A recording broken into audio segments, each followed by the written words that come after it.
Welcome. My name is Professor Jenny Bond, and today we're going to go over the book by Dr. Desai, Southeast Asia, Past and Present, Chapter 13, The Filipino Urge for Freedom from Spanish and U.S. Rule. Learning objectives. You learn about the Filipino urge for freedom. You learn about the Filipino history. You learn about the Spanish impact, and you learn about the American impact. Now, the Philippines has 7,461 islands of the Philippines, with only 2,000 inhabited.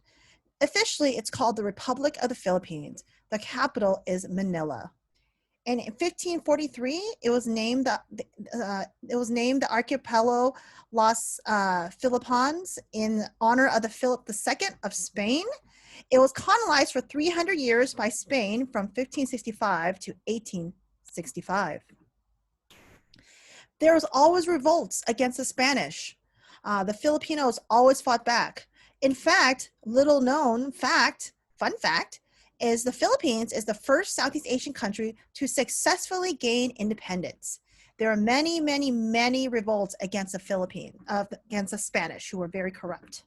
Now, one of the first revolts was by Juan de la Cruz, Polaris. He led a revolt, and another person who was Filipino who also led a revolt was Diego Silang, and he did the Ilocanos. A lot of Americans come from Ilocano, a lot of Filipino Americans, so always fun fact.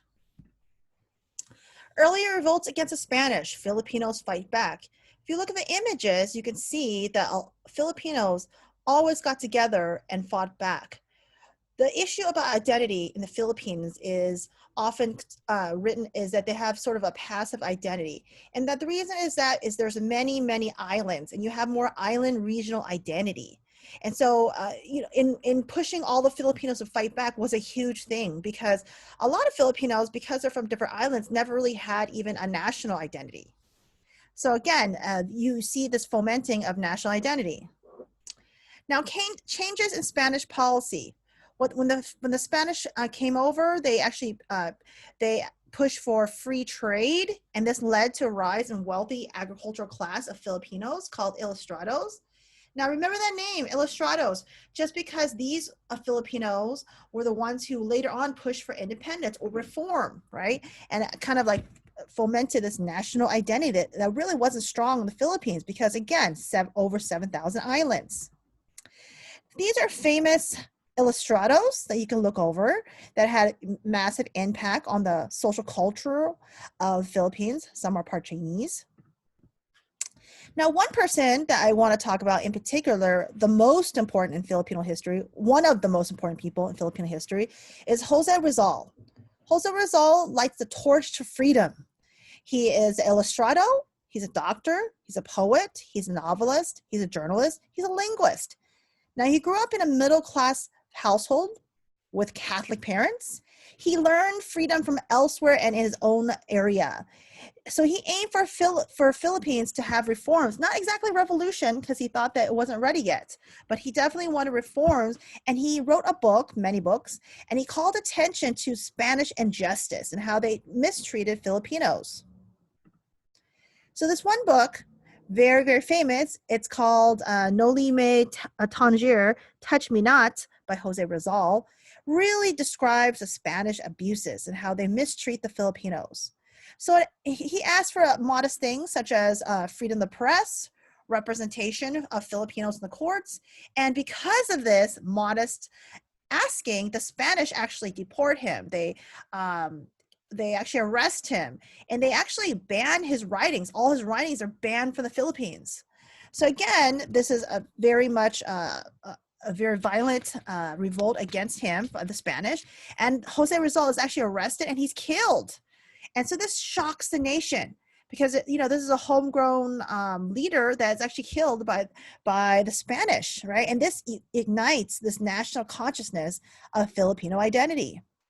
So now all over the Philippines and actually globally around the world, you can find some Jose Rizal monuments all over the world, and that really pay tribute to him and his sacrifice and his contribution to Filipino national identity, and also ultimately independence and freedom. Now, 1565 to 1898, Spanish are actually colonizing, but they're ending the colonization. The Filipinos are fighting back for independence.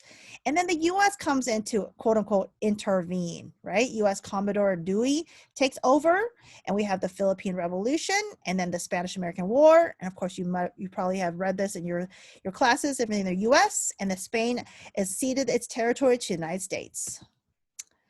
So the question is, why did the U.S. take over the Philippines? Well, look no further than people like Darwin and the Manifest Destiny people, right? They believe that it's the West's right to civilize uncivilized places, to domesticize, to, bring enlightenment, quote unquote, to these people. Okay, obviously they already had enlightenment and they already were civilized, but it was just a justification. So basically that was a justification to take over Filipino market. You have to understand the Philippines had 850 million people. So that for the US, in terms of colonization, they looked at it as a market to actually buy their American goods, pork, spam, cereal, etc. Okay. And again, Filipinos always fought back. So please keep that in mind. Filipinos always fought back. They never just took colonization from the different and disparate countries that came over. Another part of colonization was Japan. Now, when Japan had Pearl Harbor that day, they also attacked the Philippines the same day.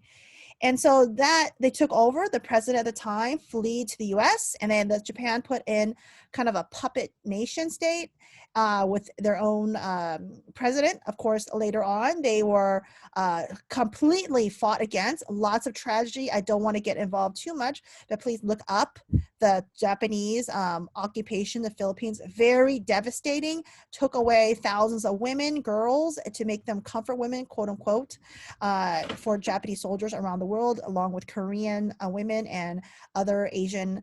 So please look into that. So later in 1943, MacArthur helps to gain their freedom. So July 4th, 1946, the Philippines is free, finally. First Southeast Asian country to gain its freedom.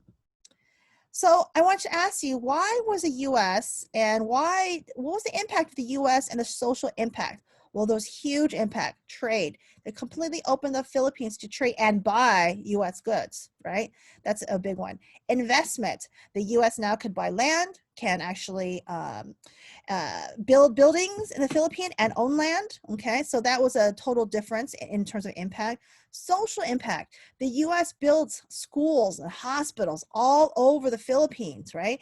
This has a huge effect later in terms of different orders where we have a U.S. will actually invest and order, have a special kind of visa for Filipino engineers as well as Filipino nurses, because again, the U.S. has a lack of engineers and nurses, and it really closed up a huge hole, and we continue to get that flow into the United States. So also doctors, Filipino doctors are also, keep in mind that they speak English, Spanish, and also the system now in the Philippines is English, American system, so specifically American system of schooling. So very easily that translates into coming to the United States.